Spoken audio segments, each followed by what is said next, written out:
A paz de Cristo. Primeiro livro de Crônicas, capítulo de número 17, versículo 12, diz assim: Esse me edificará casa, e eu estabelecerei o seu trono para sempre. Davi, após ter iniciado seu reinado, ele vai fazer uma aliança com o Senhor.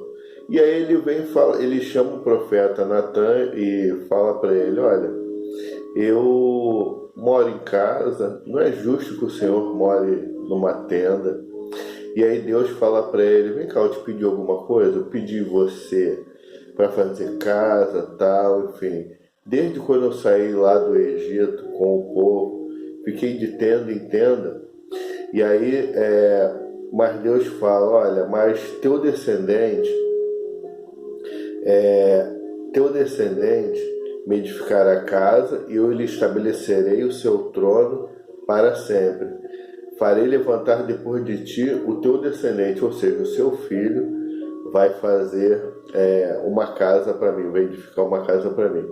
E ali Davi faz uma aliança com o Senhor. E essa aliança, irmãos, foi feita para que, através do trono de Davi, viesse o Salvador, Jesus Cristo. Aí ali, após isso, Davi faz um salmo de ação de graças. Ele entra na casa do Senhor e faz ações de graça para o Senhor, oferece ao Senhor.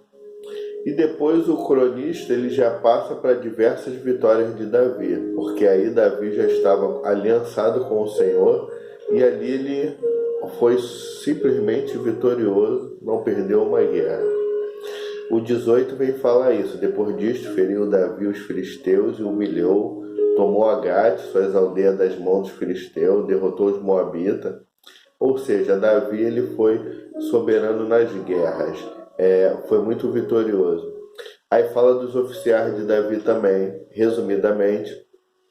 No 19, fala que Davi derrota os amonitas e os sírios. O que acontece? No capítulo 19, o exército saiu para a guerra. A gente relendo isso, relembrando isso, a história de 2 Samuel, Davi ele não sai à guerra, ele fica no palácio. E aí Joabe, ele sai à guerra e ele comanda o exército junto com Abissai, seu irmão, na ausência de Davi. E ali, aqui no 19 fala assim: depois disto morreu Naás, rei dos filhos de Amon, e seu filho reinou em seu lugar. Aí Davi quis mostrar condolência com ele, a gente já leu essa história. Só que ele achou que Davi foi sondar a terra e pegou e rapou a barba, cortou as vestes dos servos que Davi enviou, e aí ele mandou de volta para Davi. Davi ficou irado e ele se aliançou com os sírios. Aí ficou os sírios e os amonitas vieram junto para poder guerrear. E vendo, pois, Joabe que estava preparada contra ele a batalha, isso é o 19:10. Tanto pela frente como pela retaguarda, escolheu dentre todos os que havia de melhor em Israel e os formou em linha contra os sírios. Aí Joabe ele ficou de frente para os sírios, escolheu os melhores, porque os sírios é o que estava dando reforço para os amonitas. E o resto do povo entregou a Abissai, seu irmão, e puseram-se em linha contra os filhos de Amon, ou seja, um de costa para o outro, cada um guerreou contra um exército, e o Senhor deu vitória.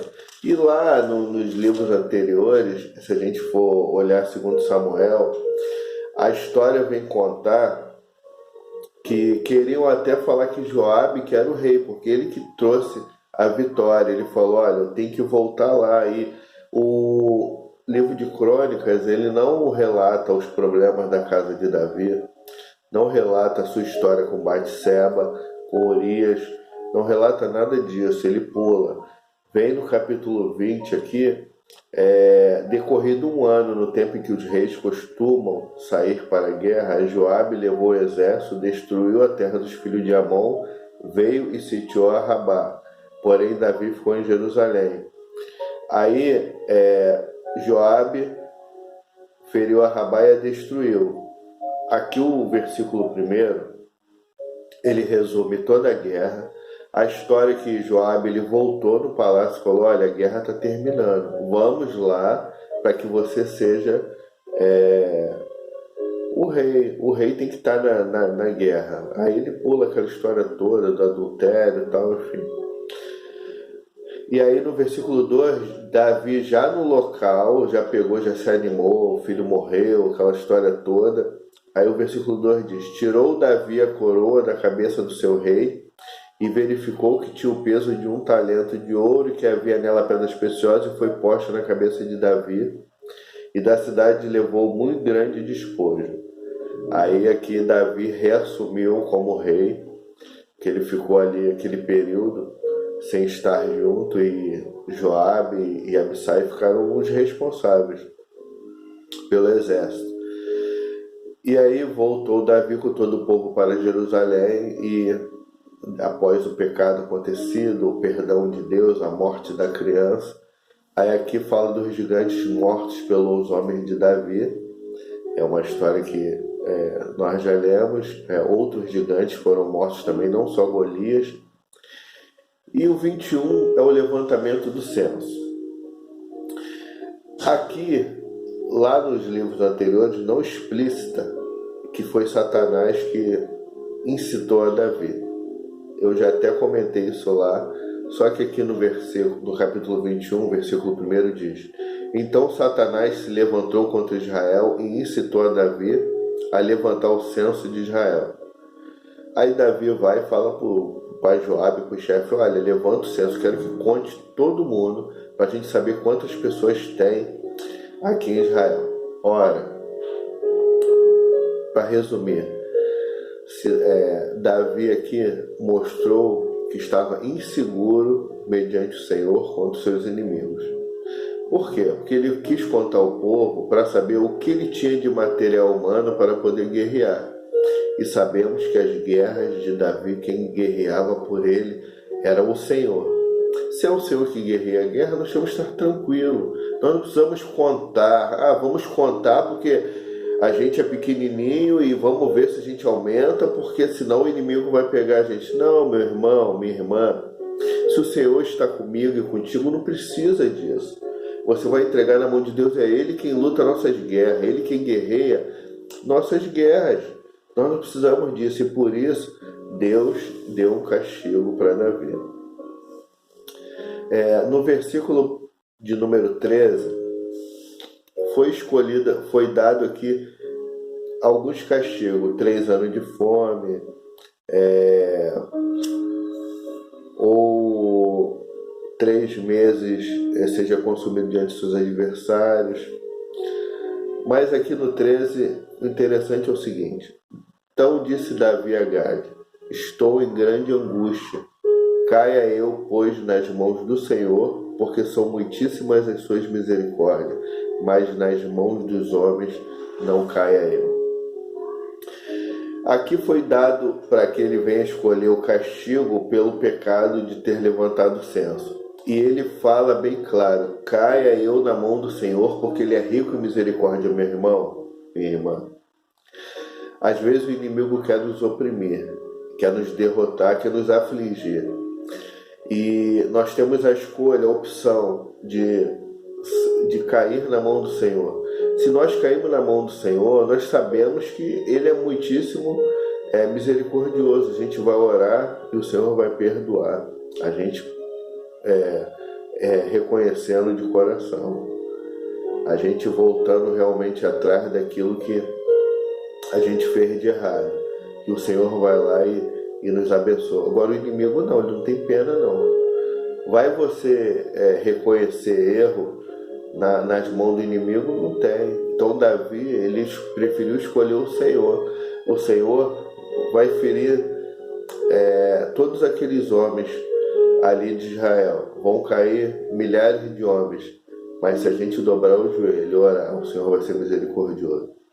Ainda que a consequência do seu pecado ela venha a ser grande, estiver te afligindo, ore ao Senhor que Ele pode sim mudar o teu lamento, transformar teu choro em alegria.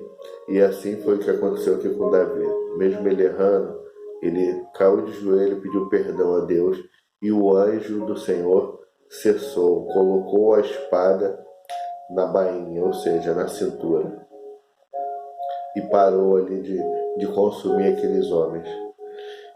E algo interessante para a gente terminar,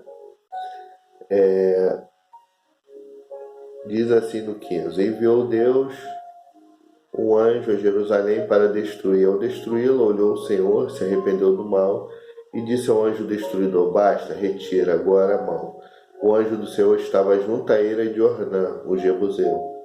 Levantou Davi os olhos e viu o anjo do Senhor que estava entre a terra e o céu, com a espada desembainhada na mão estendida contra Jerusalém. Então Davi e os anciãos, cobertos de pano de saco, se prostraram com o rosto em terra. E aí, naquele local ali que o anjo estava, a eira de Ornã, o anjo do Senhor falou: olha, disse a Gade que mandasse Davi subir para levantar um altar ao Senhor na eira de Ornã, o Jebuseu. E aí Davi foi lá para levantar esse altar. Chegou para Ornã e falou: olha, eu quero que você me dê, eu quero essa terra, porém eu vou te pagar, porque é para levantar um altar para o Senhor. Aí Ornã falou: não, eu te dou, ainda te dou os bois, te dou os trilhos de graveto, a madeira, fazer o fogo. Aí tornou Davi a Ornã: não, antes pelo seu inteiro valor a quero comprar, porque não tomarei o que é teu para o Senhor, nem oferecerei o holocausto que não me custe nada. Davi aqui ele fez o certo. Por quê? Ele pecou. Deus mandou o castigo. Ele orou, o Senhor parou o castigo. E Deus falou: olha, vai lá e compra. Ele ia errar de novo? Ele ia pegar da pessoa? Não, ele foi lá e não, vou comprar porque para o Senhor. E ali, meu irmão, minha irmã, onde ele comprou, foi onde foi dada a instrução para Salomão construir o templo do Senhor. Foi ali, naquela terra que ele comprou, que foi construído o templo de Jerusalém. Essa parte não tem lá no livro de 2 Samuel. 2 Samuel 24, o final lá da história da eira de Ornã, do anjo e tal. Essa parte aqui não aparece lá. Esse relato só aparece em Crônicas. Vendo Davi naquele mesmo tempo que o Senhor lhe respondera na eira de Ornã, o Jebuseu, sacrificou ali.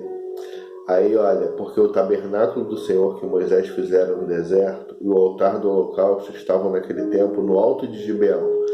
Davi não podia ter lá para consultar Deus, porque estava atemorizado por causa da espada do anjo do Senhor. Então aqui em Crônica relata por que ele sacrificou ali. E ele não foi sacrificar no altar de Gibeão, porque ele ficou atemorizado com o anjo do Senhor. Amém, meus irmãos? E aqui a gente termina o capítulo 21, e sabendo da onde vai ser construído o templo, porque essa informação não temos lá no livro de 2 Samuel, e amanhã a gente vai estar lendo aqui o capítulo 22, e vamos fechar o primeiro livro de Crônicas. Amém? Que Deus nos abençoe em nome de Jesus.